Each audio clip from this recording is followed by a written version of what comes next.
বাঙালি মেয়ে হয়েছি বলে যে কোরিয়ান রেসিপি তৈরি করতে পারবো না সেটা কি করে হয়? কথায় আছে না যে রাধে সে চুলো বাঁধে। তাই তো আমিও আজ বানিয়ে নিলাম জনপ্রিয় একটি কোরিয়ান রেসিপি।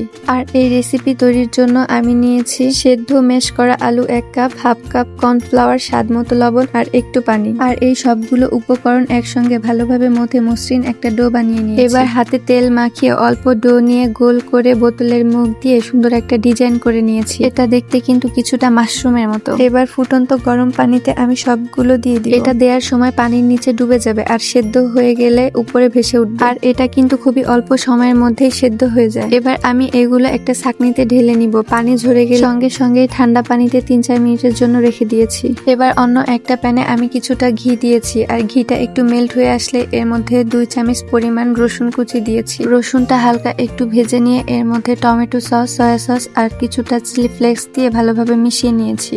এই পর্যায়ে এটা দেখতে কিন্তু অনেক বেশি কালারফুল লাগছে। এবার এটার স্বাদ আরো একটু বাড়ানোর জন্য আমি এখানে অ্যাড করে দিয়েছি একটু লেবু রস আর একটু চিনি। আপনারা চাইলে লেবু আর চিনিটা স্কিপ করতে পারেন। এবার স্বাদ মতো লবণ দিয়ে একটু নেড়ে আলু দিয়ে বানানো জিনিসগুলো দিয়ে দিচ্ছি। মাশরুমের মানে যেটাকে বলে পটেটো মাশরুম। এখন জাস্ট একটু মিক্স করা পালা।